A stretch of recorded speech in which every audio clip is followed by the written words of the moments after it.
our soon-to-be commander-in-chief, dude's looking for a job. I mean, realistically, he's out there campaigning for his own job. But this weekend, he came down to one of the common folk jobs, as you could say. Good afternoon, traders. Happy Monday. Happy October 21st. Happy two things in my household. 10 days till Halloween. My kids are going absolutely apeshit over it. They're so excited. And number two, 15 days till we vote, right? Early voting most likely has started where you live. Mine started today here in Texas. I will be voting tomorrow afternoon. You can probably guess who I'm voting for. But it's good to see everybody. Hope you had a great weekend, Dave. Good to see you, Leo. Wes, good afternoon, my friend. Glad everybody is here. And I tell you what, we got a lot to do today. There's a great chance we're going to be trading today. But first, our soon-to-be commander-in-chief, dude's looking for a job. I mean, realistically, he's out there campaigning for his own job. But this weekend, he came down to one of the common folk jobs, as you could say. Our soon-to-be second again commander-in-chief got a job at McDonald's. I'm looking for a job, and I've always wanted to work at McDonald's, but I never did. I'm running against somebody that said she did, but it turned out to be a totally phony story. So, President Trump! Well, that's a good-looking group. Hello, everybody. I'm having a lot of fun here, everybody. Tens of thousands of Pennsylvanians showed up to McDonald's yesterday for what was perhaps the single most amazing political event ever. That's exactly what some pundits are calling it. We're going to see what Trump's McDonald's visit really means and why it may indeed signal the decisive. It's fantastic to see him at McDonald's. I was showing my kids, they eat McDonald's. I don't eat McDonald's, but they eat McDonald's. I just took my son McDonald's to school on Friday. I was having lunch with him. So yeah, super cool to see President Trump working out the McDonald's line, right? Especially given the fact that Kamala said that she got her start working at a McDonald's and then decided to never follow it up with where it was, other than she worked in the fry cooker. And like, apparently it never happened. That is what the internet is saying now, that she never worked at a McDonald's, right? Because she wanted the vote from the working class, the common man. Oh, I worked at McDonald's too. Right? No, you didn't. My very first job, just so you guys know, was at a gas station connected to a McDonald's. I didn't work at the McDonald's, but it was like a gas station on one side, McDonald's on the other, and I was the gas station attendant, right? I sold you the cigarettes, I sold you the lotto tickets. You came and told me, $12 on pump 7. That was my first job, right? As a 16-year-old. And you know what? That was my very first job. You can go verify it and fact check it. And that's exactly what Trump was trying to make sure, that everybody could fact check the fact that he went to McDonald's and he worked there as well. Jean-Louis, good to see you. Michael, yo. Donna, good afternoon. Mahesh is here. Good to see you, Mahesh. Peter, how you doing, my friend? So anyway, I'm excited that President Trump is doing that. Don't forget, we are 15 days out from the vote. You gotta go vote. And let's jump into our market analysis.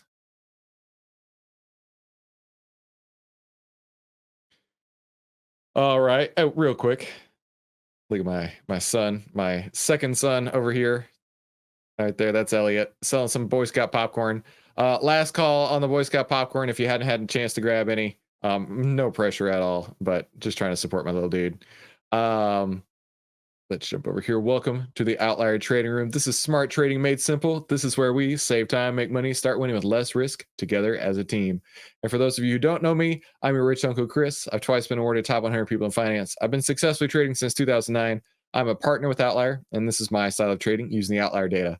I call it the golden ticket trading strategy. So real quick, how does Outlier work? Because we're going to be working it today.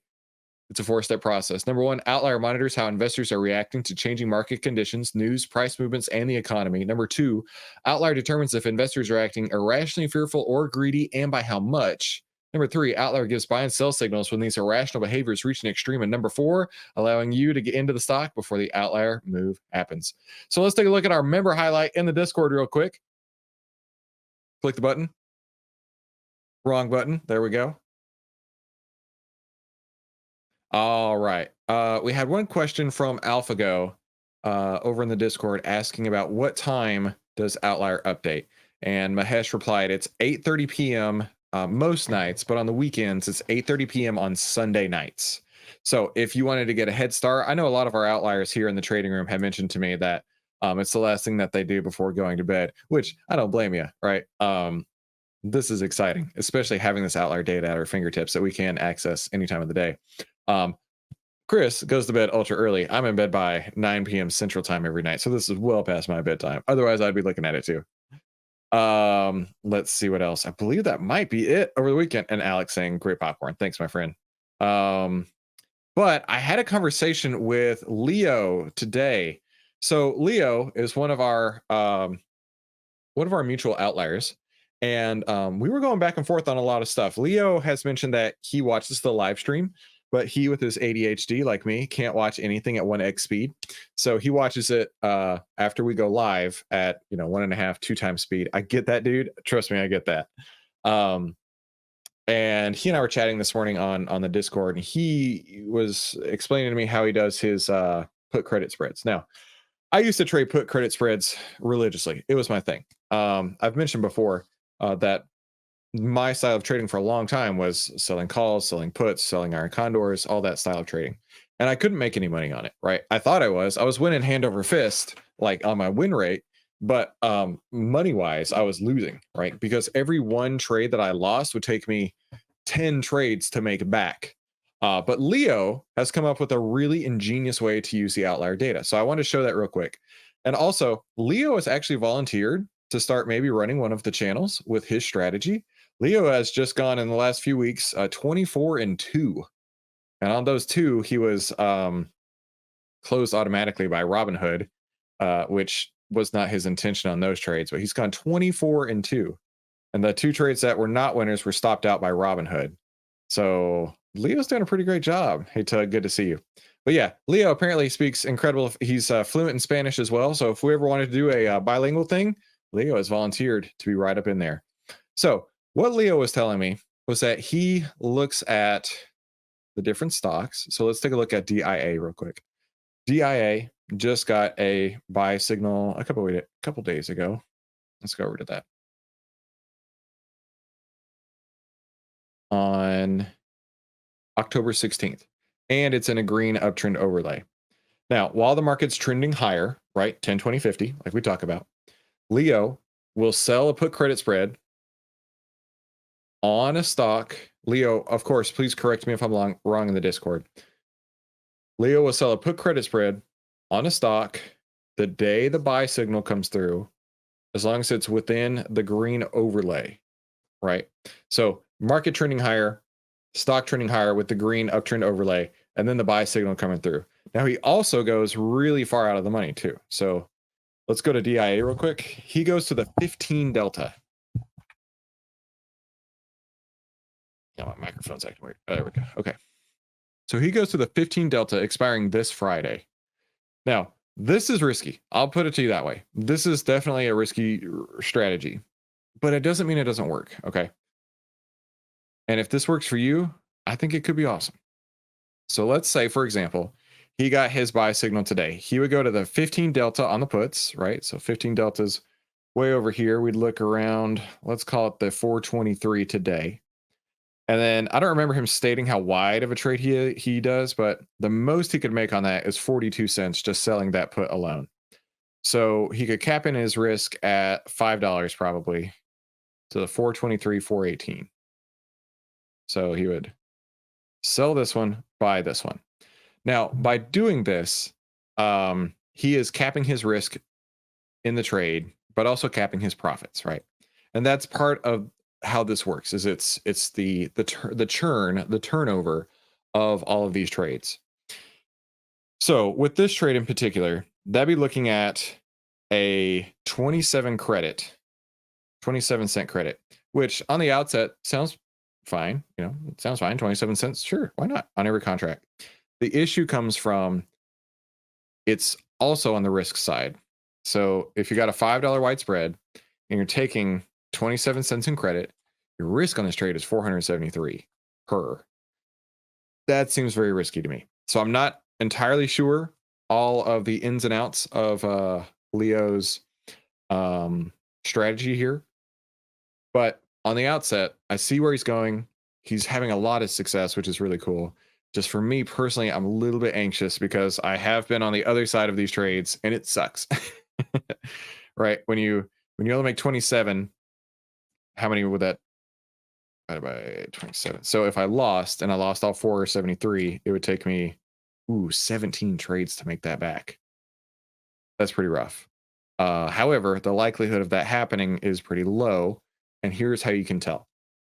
First, we've got our uptrend overlay, right? So the stock is moving higher. We've got the market trending higher, right? We're trying to stack everything together. We got the market trending higher, the uptrend overlay. The stock itself is 10, 20, 50 cross bullish.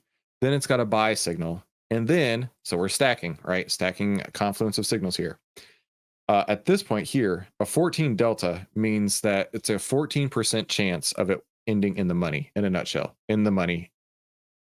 14% in the nutshell chance of it ending in the money. If it's in the money, then you're losing on this trade. But if it's out of the money, that's an 85%, 86% chance of it not being in the money. So consider that, right? He's stacked the market, he's stacked the signals in Outlier, and then he stacked it where he's got an 86% chance of it being out of the money, 86% chance of it winning. So I think it's a cool strategy.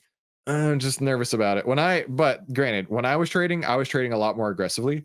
I was trading at like the 30 delta. So that'd be like right here. And taking 72 cents of risk versus, or making 72 cents on the spread versus 27 cents. Dave asked, what expiration? He would go to, and of course, please, Leo, correct me if I'm wrong in the Discord. He would go to this Friday's expiration. So just basically putting it on, letting it expire out of the money. Scott, good to see you. Scott is looking at the Mara 20 call on the 11:15.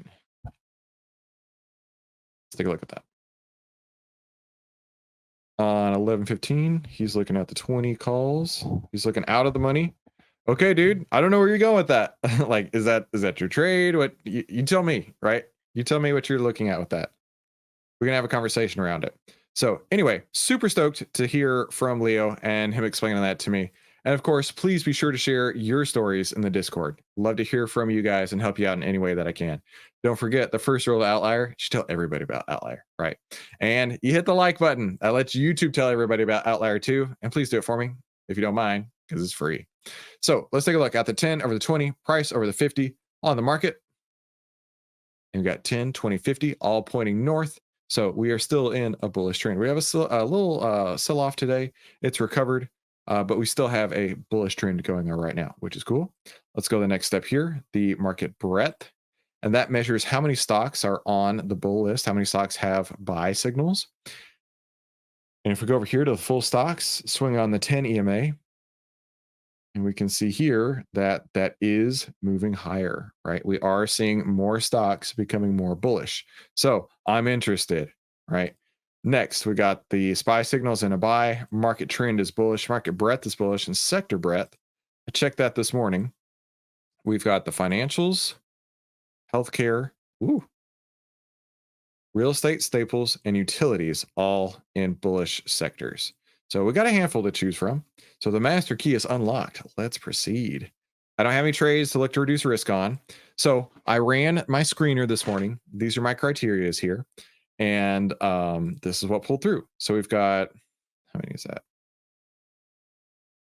10 that pulled through. BX, CB, CMS, HSIC, ISRG, LNT, Monster, PFG, SO, and Visa. So I took those, I threw them into TrendSpider. Do a quick chart scanner here. Let's do that together. Update the scanner. Here's the list. That's not the list. This is the list. I ran through these earlier. A lot of these are looking sharp. There's one I absolutely will not trade, and that's CMS, because it is all up in the middle of these order blocks. Now, it's not pulling through on my order block scanner because this is the most recent order block, and these old order blocks sitting out there are definitely slowing this down. In fact, if you look at this beautiful trend. It created all these order blocks all the way up.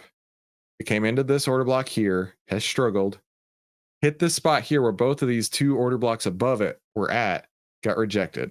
And it's at there again right now. So we'll see if that pulls through. But I ain't putting my money at risk for that. ISRG looks pretty sharp. Monster, this beautiful trend. And then SO. So let's go to the next step here. And let's look at these and start with the highest back test and work our way down. The highest back test is, I color coded these today as well. Highest back test today is B. Oh, wait a minute. I need to see who actually pulled through before I do that. There we go.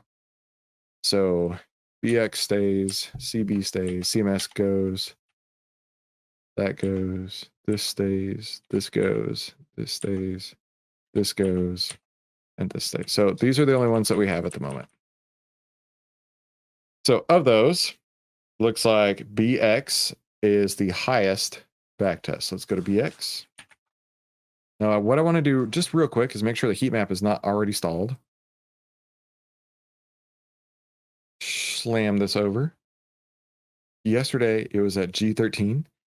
Today is at G16. So the heat map is going higher. That's what I want to see. Okay, starting there. Now I want to look on the option chain. Start at 21 days to expiration, 250 plus open interest, less than 50-cent bid-ask spread, 20% or less extrinsic value. Generally puts me at the 80 delta. So let's go to BX. Let me filter for just regular expirations. So we're looking for November 15th. Looking on the calls around the 80 delta here. All right. Lots of open interest, but my personal limit, just what I like to use, is $10. This is at $12. We could look one lower. 1030 to 1055 is not outrageous. There's zero open interest. Now, that doesn't really scare me when I'm surrounded by liquidity. These are new strikes that just haven't been filled in yet. So I'm interested. 76 delta. This is 25 cents wide, right at $10. I can go a few pennies over. Extrinsic 206 over 1055 is going to be less than 20%. So 19.5%. So I like that. Honestly, I like this. It is expensive, but let's say it works out. We can roll it by tomorrow, right? So I'm looking at BX November 15th, 162.5 calls.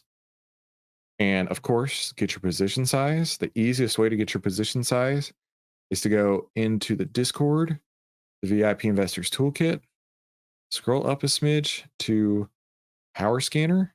That's this file here. Type in your details over here, whatever you're comfortable with, and then just type in BX. And it should, there you go, pull it through. So for example, if you had 100,000, risking 7%, just for example, that would be an option size of 10, or maybe 5%, that'd be an option size of 7. So you fill in those details. Good to see you, Yorn. And that way you'll be in a position size that makes sense. So I'm going to go on my other screen in the business account. I'm going to go to BX. And I'm looking at the November 15th, 162.5. And like I say, I know it shows zero open interest, but on either side we have plenty, which means that this is a new expiration strike, which honestly is not an issue. So let's see where I can get filled. 1030, 1050's mid price. 1040's mid price right now. Let me see if I can get filled at 1040.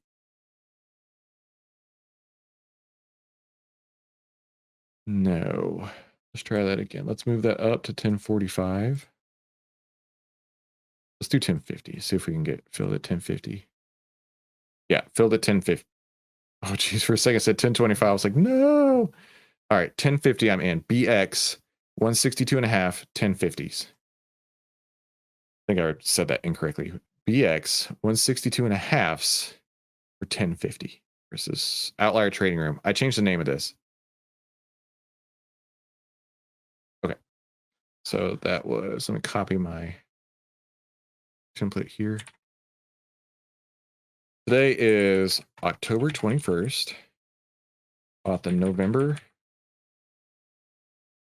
15 BX with 62.5s for 1050. BX is currently trading at 170.78.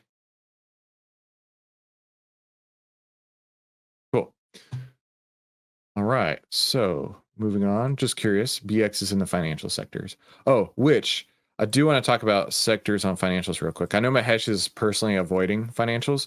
I have found in my data that this is the best time to buy. I mean, it can be a great time to buy. I shouldn't say the best. When it gets really high like this, when there's a lot of stocks showing buy signals, it's actually a great time to buy. It may not be the best, but I wait until, since we're right at 75 right now, it's at 75.97 today. I'm okay with putting on new trades until it comes back down. Once it starts to wean, once it crests and come back down on the market breadth, that's when I bail. But as of right now, I like it. So we'll fill in the chart here in a minute. Let's continue on. We're already in BX. Let's go to the next one. 89%, 101.39. I'm going to delete this so I don't look at it again. Let's just do everything not blank. Oh, that makes it a little easier. All right, 101.39 is next. ISRG. Check and make sure it's not stalled.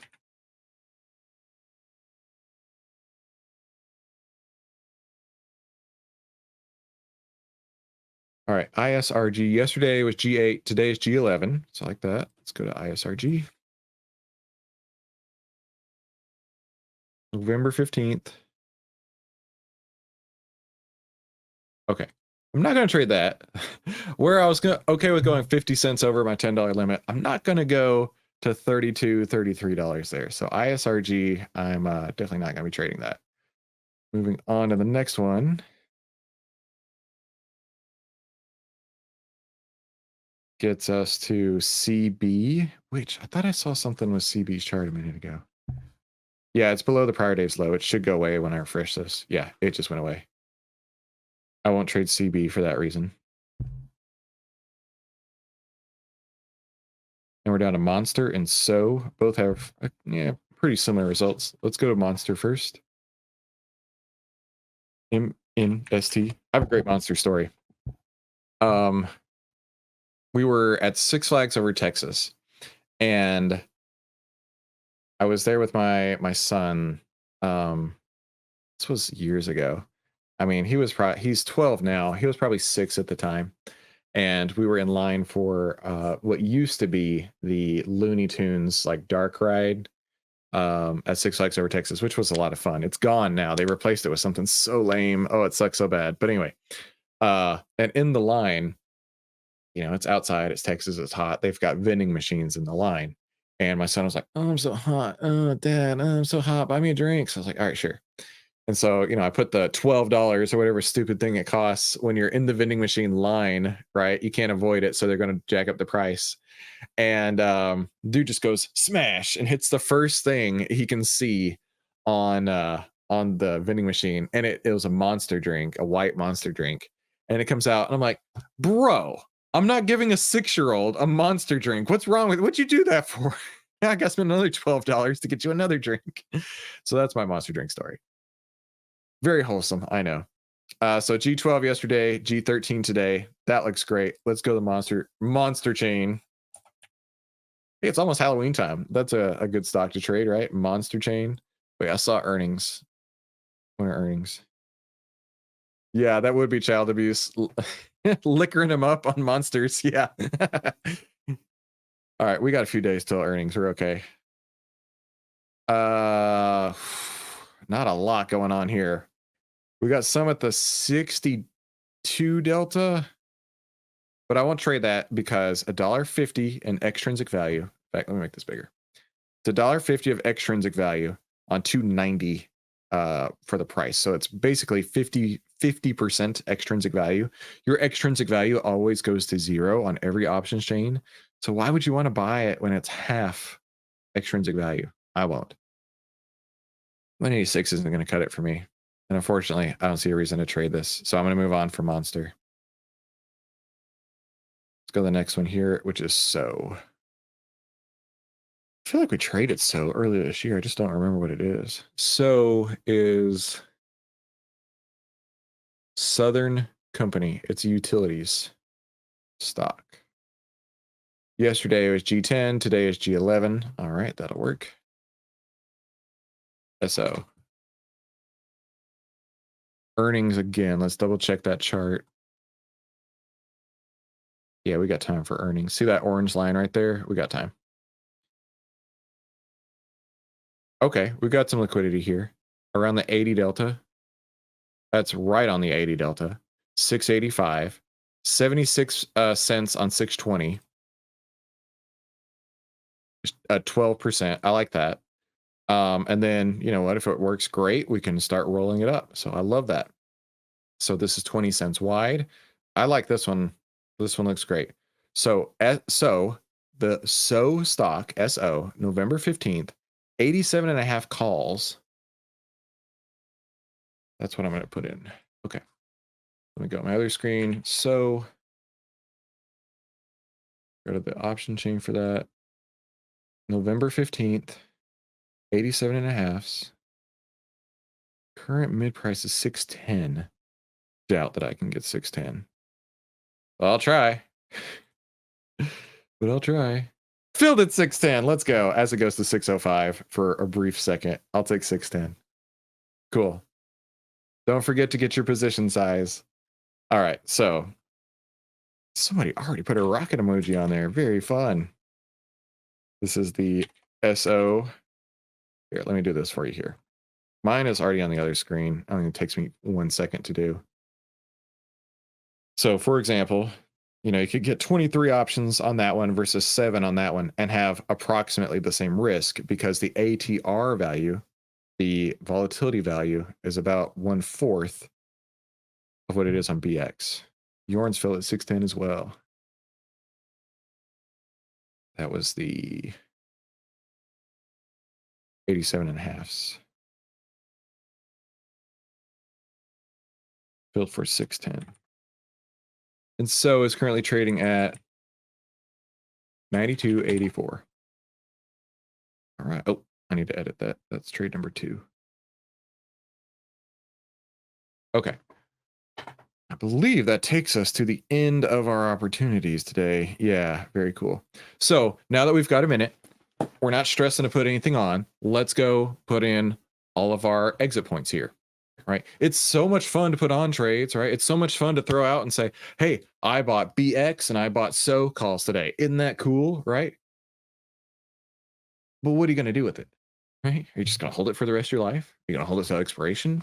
Are you going to roll it indefinitely? I hate calling out people directly, so I won't. But this particular institution that likes to teach people how to trade the wrong way, when I used to sell calls and puts, if your trade wasn't working out, they would just tell you to roll it, right? Let's say you sold the 100 call. It's deep in the money. They'd be like, dude, just roll it out. Just roll it, right? Roll it till the next period. Roll it till the next period. Roll it till the next period. And just keep collecting the premium. You might make a penny each time you roll it out. But in the meantime, the stock might have gone from 90 when you put it on to 100 to 110 to 120 to 150, and you're still holding these short 100 calls, and it's like, no, you don't have to do that, right? You don't have to have no idea what to do. In fact, I think you should know exactly what to do because that's how real traders trade, okay?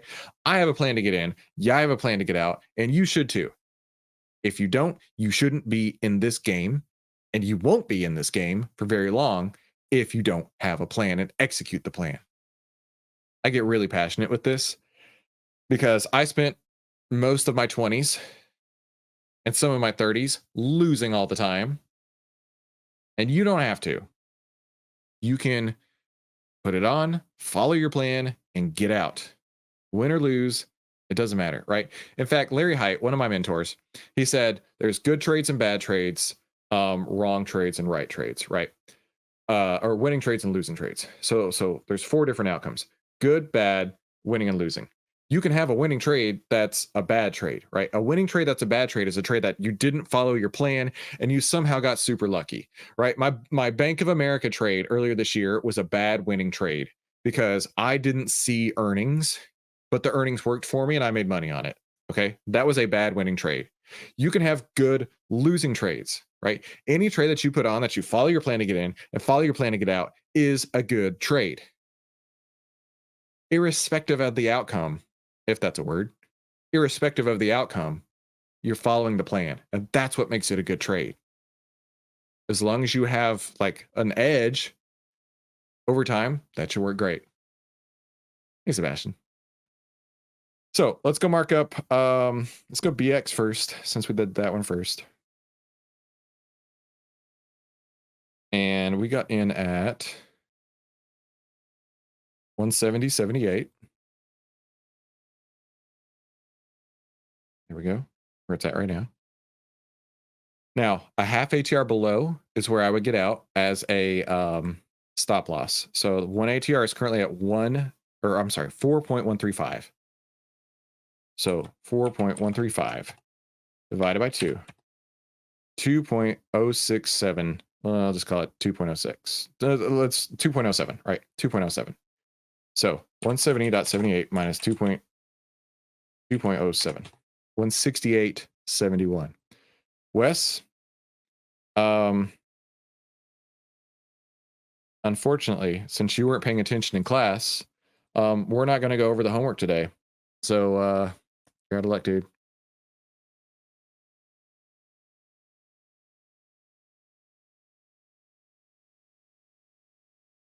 Nah, I'm joking. I let that hang for far too long.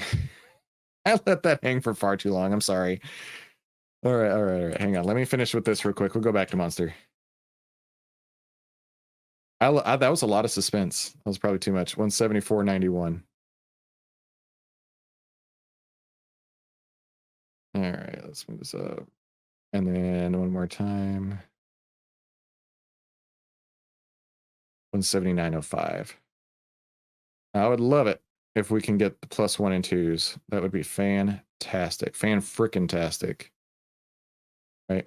Going from 170, 175, 179. Let's go. Let's make it happen. And then EX. Randy showed up at the last minute, seeing that we're trading today instead of showing up every day like he always does. Good to see you, Randy. All right, today it's a G16. So for me, a G16 means I'd give it a 10-point spread. So G26 is where I'd sell into strength.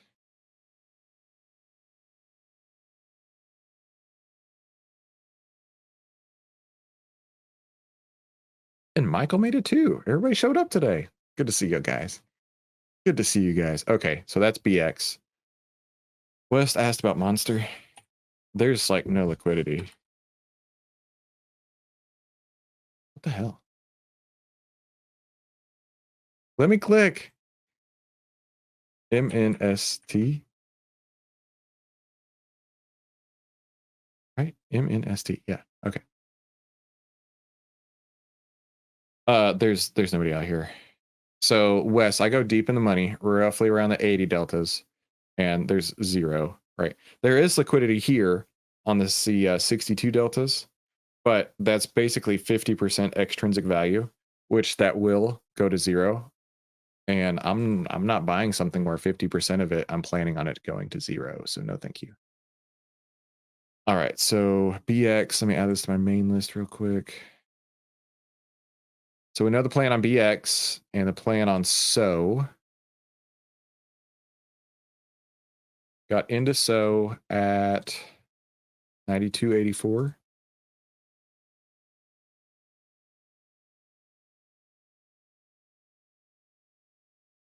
I also really like trading into earnings, right? If this stock has momentum leading into earnings, that can work really well. Same on Monster. Not Monster. We're not trading Monster. Wes, you mess with my head. BX is already, Blackstone has already had their earnings, so we're not going to be trading into that. We're past that point. But SO does have earnings in a few days, so maybe we can see that push up. By the way, I'm going to put this out ahead of time.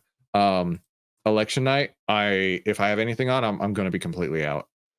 I have learned from experience not to trade election nights, so I'm not even going to stress about it. So 92.84. Okay.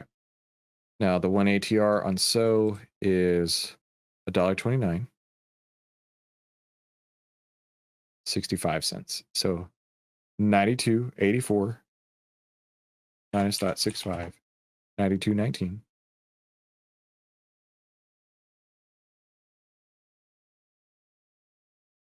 I'll put 18. That's fine. And then we want to go up from here 1 ATR. So, and we're adding in $1.29 to make 94.13.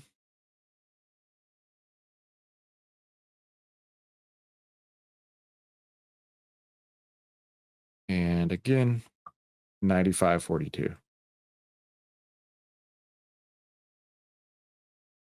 All right, very cool. So that's the plan. Oh, we forgot one thing. So we forgot one thing.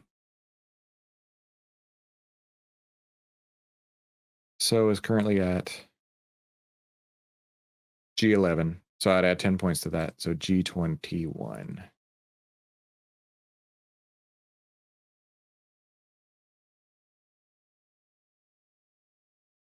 All right. Isn't that fun? Right. I love trading. And it's been a hot minute since I put on some trades. So we are in we are in BX. We're not in Bank of America.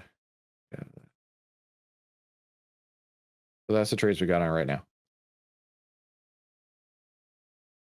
So that's going to wrap it for me today. Do you guys have any questions before we head out?